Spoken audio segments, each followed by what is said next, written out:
Adventists. And the day the Seventh Adventists will become normal citizens of this world, they will change the economic status of this country.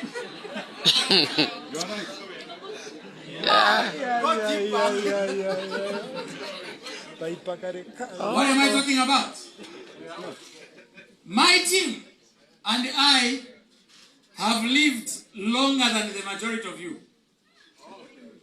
And what we have seen in this country is that we move from year to year, year to year, year to year, doing the same things and hoping something miraculously changes to change what we are. We are a country that believes in voting for people, voting out people, hoping something will change. And when nothing changes, we go back to complaining, jump up and down in the streets, we want change, we want change. And only the people we vote for change and we remain the same, waiting to shout for the next group. This preacher! This preacher! So we have a problem.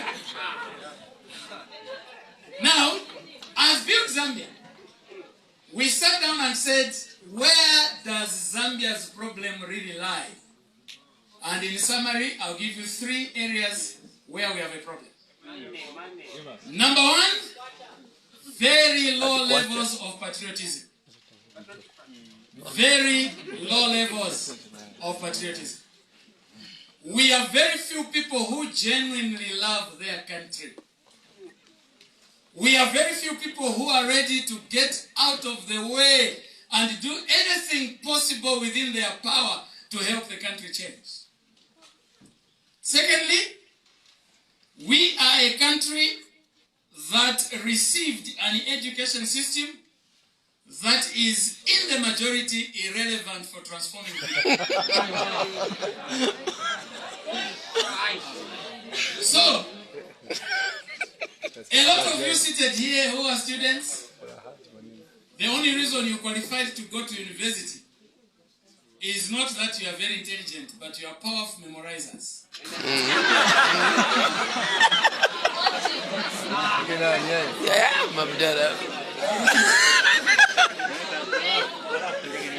What made you go to grade 8 was that you were able to remember the longest river in Africa.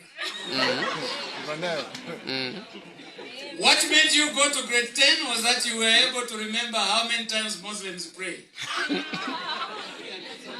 What made you pass grade 12? You remembered Newton's 3 laws of motion. And remember the watchword, you remembered. We have a school system that paralyzes innovation, paralyzes enterprise, paralyzes activity, but recognizes and rewards memory. So this kind of school system produces people who can only be useful if there's someone to employ them.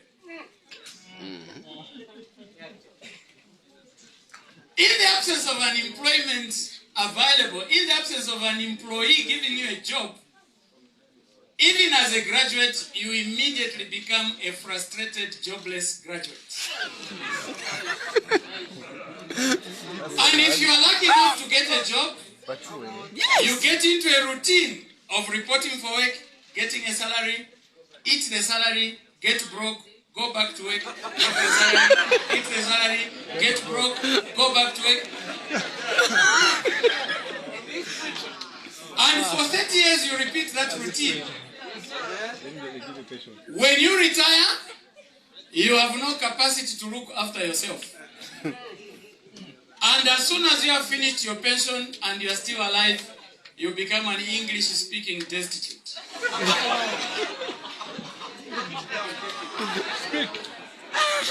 So, we have an education system that believes in employment.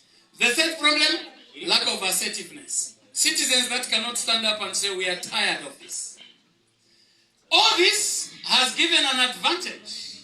I'm not a politician. Has given an advantage to a political system that relies on people that have a deep-seated culture of dependency and an entitlement mentality. So you have people who believe someone will look after them. Like I was saying to the teachers in Kafue yesterday, we qualify to be called a parasitical state. A nation where people look like human beings but behave like ticks.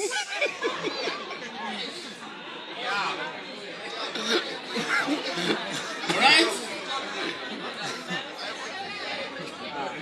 Not willing to be productive but waiting to eat what others produce.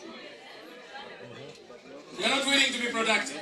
So because of those challenges, we have said as citizens of this country, we have reached the border.